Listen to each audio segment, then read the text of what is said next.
मंगलया सिद्धारिरस्तुनयोरयमुत हरिजन को यश गावते हरिजन मंगल रूप। सब संतन मिल निर्णय कियो मथि श्रुति पुराण इतिहास। भजवे को दोई सुघर के हरिदास। बोलिए श्री सीताराम जी महाराज की जय। श्री राधा कृष्ण भगवान की जय। श्री लक्ष्मी नारायण भगवान की जय। श्री गौरी शंकर भगवान की जय। श्री हनुमान जी महाराज की जय। श्री जगतगुरु स्वामी श्री रामानंदाचार्य भगवान की जय। श्री पीपाजी महाराज की जय। श्री सीता सहचरी महारानी की जय। सर्व संत वैष्णव भगवान की जय। जय जय श्री सीताराम।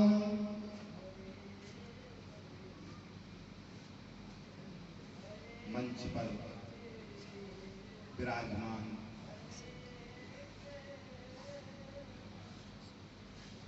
समस्त वैष्णव एवं विद्वान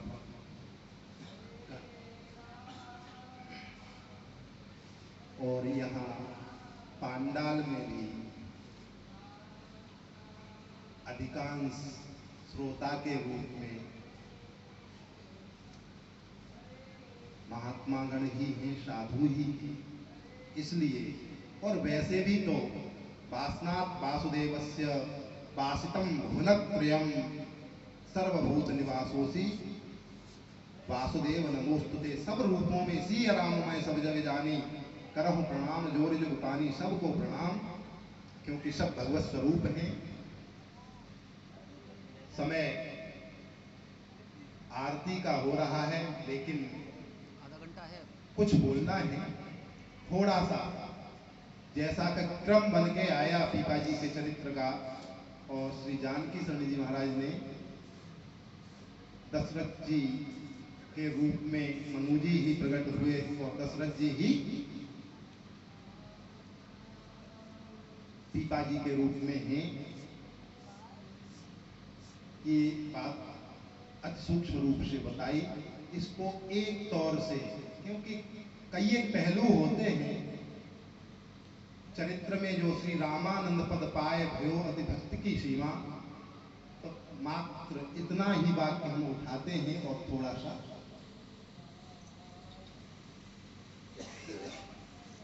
श्री रामानंद पद पाए।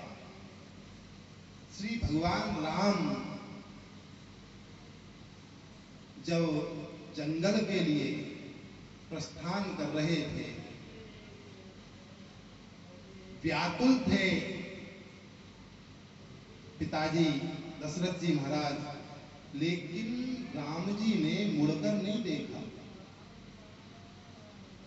जबकि मर्यादा पुरुषोत्तम है, दशरथ जी ने विचार किया रात्रि में कौशल्या जी से और इशारा किया इस बात का कि कितना प्रेम था मेरे ऊपर रामलाल का, लेकिन कोई महद अपराध हो गया, उसके कारण मेरी तरफ निगाह चलने की बात नहीं डाली रामलाल। ऐसा क्या हुआ? चिंतन करते करते और तह तक पहुंचे, जड़ तक पहुंचे। क्या अपराध होना, किसका अपराध होना? बोले जो मेरे अंदर छुपी हुई लालसा थी कि राम जी का अभिषेक कर डालूं, और उसमें व्यवधान यदि कोई है तो कैकेयी पुत्र भरत। जबकि भरत जो है वह कुल दीपक है, उसी का अपराध हुआ है। और उस अपराध को मर्यादा पुरुषोत्तम होने के कारण शिक्षा तो देंगे नहीं राम जी। इस समय शिक्षा देना चाहें तो शिक्षा तो देंगे नहीं। और राम जी भी जब जा रहे थे तो विचार क्या करें, पिताजी हैं, यदि शिष्य होता तो मैं शिक्षा देता कि भक्तों के प्रति भक्ति ही मूल मुक्ति भक्ति सबका धन है एक तरह से, माने सबका की जड़ में, यानी इन सबका और लाभ कोई लेना चाहता है तो वह भक्त भक्ति ही है। लेकिन ये शिक्षा कैसे दी? इधर तो दशरथ जी को भी समझ में आ गया और इधर राम जी सोच रहे थे कि पिताजी हैं और पिताजी को पुत्र शिक्षा दे। ऐसा त्रेता सतयुग द्वापर में नहीं, कलयुग में ऐसे पुत्र होंगे। और भगवान जो है वह सत्य संकल्प है, जो विचारते हैं वो हो जाता है। और भक्तवांछा कल्पतरु भी हैं, दशरथ जी भक्त हैं, उन्होंने विचार किया ठीक ऐसा ही होगा। इसीलिए जगतगुरु स्वामी रामानंदाचार्य जी के रूप में भगवान श्री राम आए और पीपा जी के रूप में दशरथ जी प्रकट हुए। तो पीपा जी प्रकट हुए, दशरथ जी ही थे वह। और फिर यहां पूरा वह बानक बना, शिष्य को गुरु उपदेश देते हैं। यहाँ स्वामी रामानंद जी ने भक्त भक्ति का उपदेश दिया और उसी तरह से जब उपदेश दिया तो यह वाक्य गोस्वामी श्री नाभाजी को लिखने की हिम्मत हुई।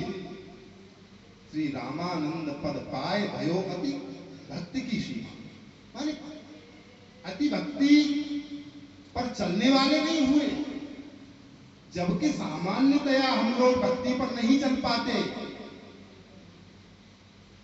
और यहाँ अति भक्ति, अब भक्ति की सीमा, माने इससे ऊपर कोई कुछ हो ही नहीं सकता है भैया, क्योंकि दोनों का तारतम्य था।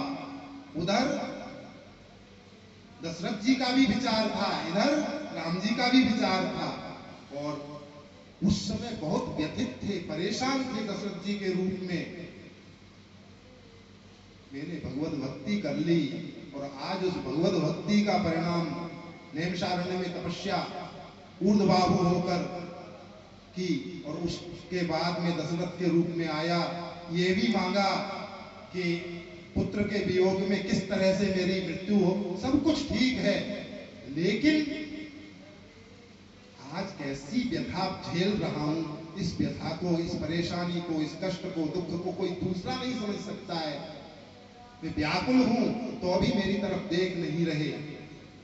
भक्त भक्ति करके ही निश्चित रूप से ठाकुर जी की प्रसन्नता हासिल होगी।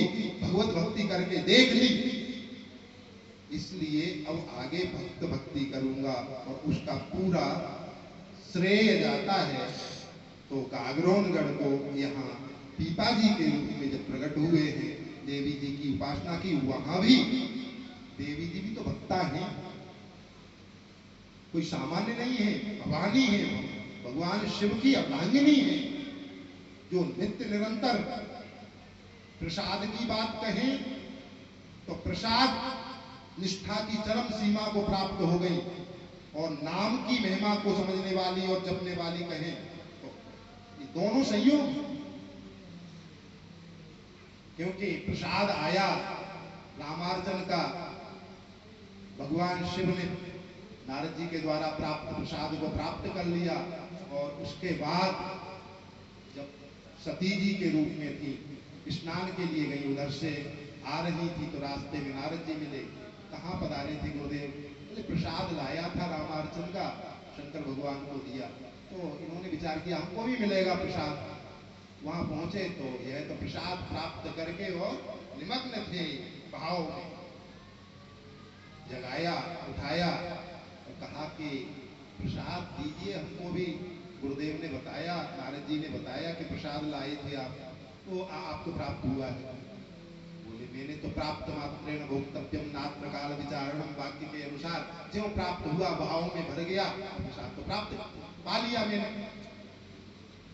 अच्छा, इतने स्वार्थी बन गए प्रसाद प्राप्ति के समय कि हमारा ध्यान ही नहीं। एको स्वाद न भुंजीत, अकेले अकेले स्वाद नहीं लेना चाहिए, और वह भी प्रसाद तो विशिष्ट। श्राप देती तो उस समय क्रुद्ध हुई। ठीक है, आगे के लिए सबक ले लिया, जब भी प्रसाद आएगा तो अवश्य आपको स्मरण करेंगे, आपको देंगे। कभी दोबारा आया तो एक पार्वती जी का नियम था कि विष्णु सहस्रनाम का पाठ करती थी। विष्णु सहस्रनाम का पाठ नहीं हुआ था और प्रसाद प्राप्त हो गया तो भगवान शिव ने आवाज दी, आइए प्रसाद लीजिए। बोले अभी नियम बाकी है। क्या नियम बाकी है? बोले विष्णु सहस्रनाम का नियम है मेरा, इसलिए रख दीजिए प्रसाद। बोले वाह, उस दिन तो लाल पीली हो रही थी, प्रसाद नहीं दिया तो श्राप देने के लिए तत्पर हो गई, और आज तो क्या प्रसाद तो उसके प्रति तो निष्ठा है, लेकिन नियम भी तो है कुछ। बोले यदि नियम है और आपकी भावना है तो हम शॉर्ट कट रास्ता बताते हैं। बोले बताइए। बोले राम रामेति रामेति रमे रामे मनोरमे सहस्रनाम तत्तुल्यम राम नाम वरानने। ज्यों सुना कि राम राम राम इस तरह से कहें, एक बार राम मन में और राम को रमाकर माने अर्थानुसंधान पूर्वक, और जब किया जाएगा तो विष्णु सहस्रनाम के समान उसका पुण्य प्राप्त होगा। फिर क्या है? सहस्रनाम सम सुनि शिव वाणी जप जे पिय संग भगवान। तुरंत प्रसाद दिया राम कह के, और भगवान शिव ने कहा कि अभी कहीं पूर्व छाया तो नहीं है दुराग्रह की, सती भाव की। शर्मा शर्मी में तो प्रसाद ले लिया और पा लिया, और वह निष्ठा न हो, उस तरह की श्रद्धा न हो। तो सूक्ष्म रूप से हृदय में झांक कर देखा, कहीं भी कोई अश्रद्धा की संभावना तक नहीं देखी। बहुत प्रसन्न हुए कि नाम में भी और प्रसाद में भी इनकी अति श्रद्धा है। इसलिए और अर्धांगिनी के रूप में कि कभी भी प्रसाद आएगा, ऐसी पार्वती को दूर रखने की आवश्यकता नहीं है, जिनका नाम में और प्रसाद में इतना भाव बन गया है, तुरंत उनको अर्धांगिनी स्वरूप में। इसीलिए अर्धनारीश्वर भगवान शिव का हो गया। कथा कहना हमारा उद्देश्य नहीं था, थोड़ा वाणी को पवित्र करना मुख्य उद्देश्य था। इस तरह से कुछ